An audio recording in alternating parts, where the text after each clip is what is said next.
নমস্কাৰ বন্ধু বান্ধৱীসকল, আজি মই এটা নতুন বিষয় লৈ আপোনালোকৰ মাজত আহিছোঁ। এই বিষয়টো হৈছে এখন চিনেমা কেন্দ্ৰিক অসমীয়া চিনেমা।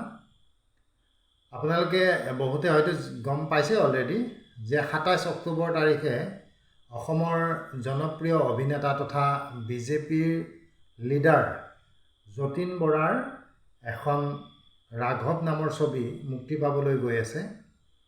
এই ছবিখন চোৱা আৰু নোচোৱা কেন্দ্ৰ কৰি সামাজিক মাধ্যমত বিভিন্ন মানুহে বিভিন্ন মত প্ৰকাশ কৰিছে।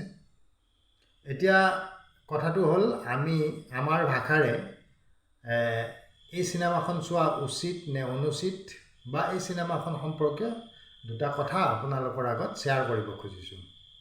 প্ৰথম কথাটো হ'ল, যতীন বৰা নিঃসন্দেহে এগৰাকী জনপ্ৰিয় আৰু প্ৰভাৱশালী প্ৰতিভাশালী অভিনেতা, এইটো কোনেও অস্বীকাৰ কৰিব নোৱাৰে। এতিয়া তেওঁৰ চিনেমা এখন ৰিলিজ হ'ব, এইলৈ কিয় বিতৰ্ক হৈছে?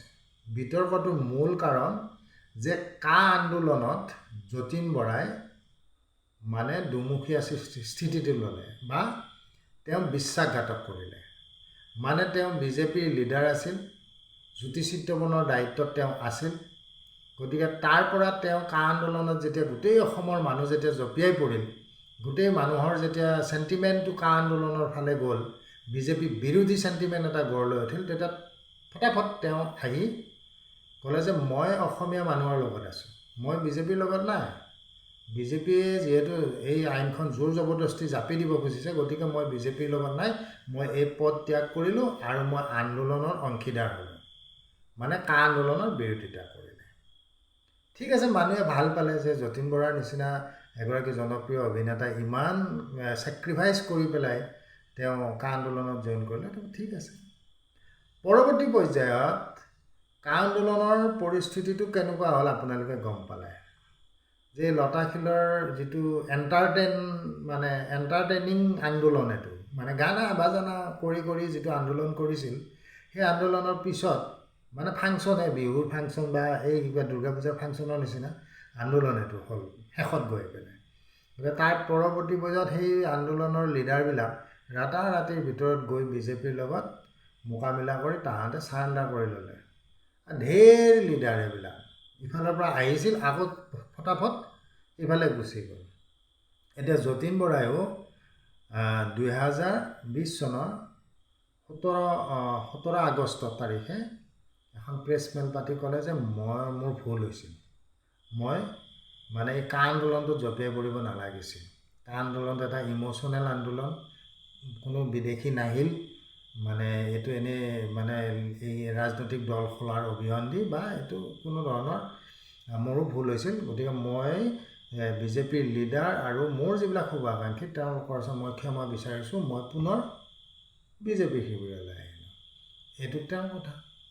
এতিয়া মানুহবিলাকৰ কথাটো হ'ল যে এই আন্দোলনটোত ঢেৰ শ্বহীদ হৈছিল, ঢেৰ ভঙা চিঙা এইবিলাক এৰেষ্টেড হৈছিল বহুত মানুহ।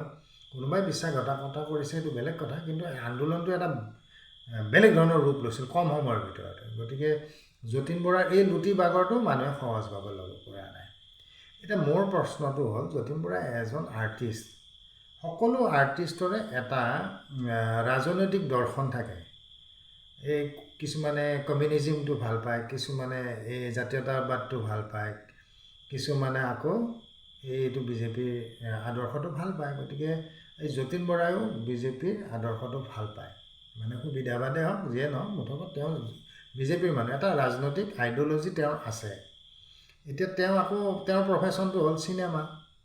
এতিয়া মানুহ দুটা হ'ব নোৱাৰে, এটা ৰাজনৈতিক মানুহ, এটা প্ৰফেশ্যনেল মানুহ, দুটা মানুহ হ'ব নোৱাৰে, এটা মানুহে।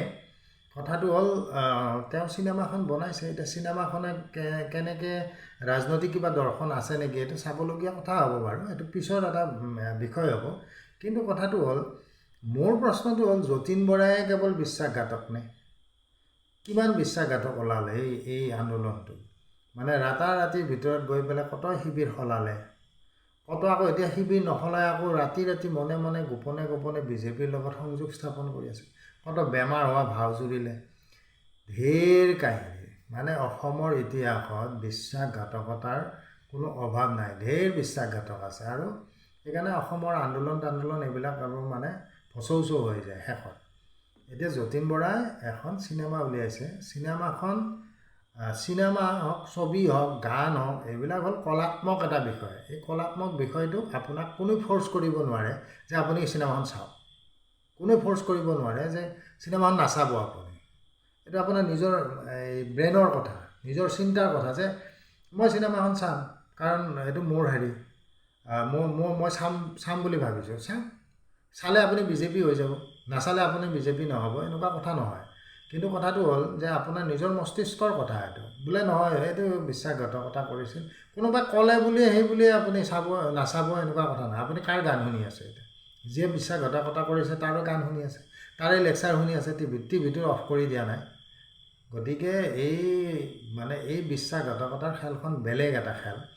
গতিকে অসমত আৰু কোনো বিশ্বাসঘাতকতা নহয়। একেবাৰে আপোনাৰ সেই আছুৰ পৰা গৈ পেলাই আলফা হয়, আলফাৰ পৰা আকৌ চাৰেণ্ডাৰ কৰি আকৌ অমুক হয়, তহুক হয়, ভচুক হয়, ৰাতি কংগ্ৰেছ হয়, দিনত বিজেপি হয়, ৰাতি এজিপি হয়, ঢেৰ কাহিনী।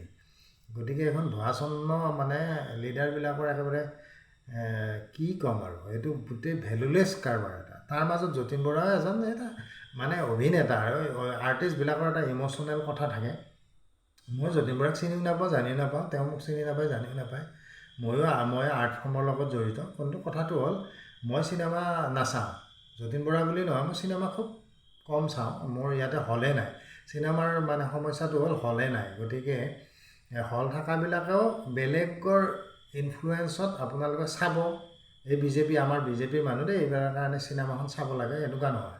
বা এই বিজেপি এখেতে বিৰোধিতা কৰিছিল, সুবিধাবাদী, কোনোবাই কৈছে কাৰণে আপুনি নাচাব, এনেকুৱাও নহয়। অলপ নিজে বিচাৰ বিশ্লেষণ কৰি পেলাই চাব। বজাৰত আপোনাৰ ধৰি লওক টেঙা আম বেছি আছে, আপুনি গম পাইছে এইটো টেঙা আম, তথাপিতো কেতিয়াবা টেঙা আম খাবলৈ মন যায় নহয়, বোলে দিয়কহে 1 কেজি টেঙা আম কিনি ল'লে। আকৌ কেতিয়াবা এনেকুৱা যে বেপাৰীটো আপোনাৰ পচন্দ নহয়, কিন্তু মিঠা আম বিক্ৰী কৰি আছে, পচন্দ নহ'লেও দিয়কহে 2 কেজি লৈ যাওঁ। বা মাতা বোলা মানে কেজি কিমান, বোলে 200 টকা, ঠিক আছে দিয়া 1 কেজি দি দিয়া। মাতবোৰ বেছি নাই, বেপাৰীটো বেয়া পায় কিন্তু প্ৰডাক্টটো ভাল পায়, তেনেকুৱা কথা। কথাটো বুজি পালে নে? নমস্কাৰ।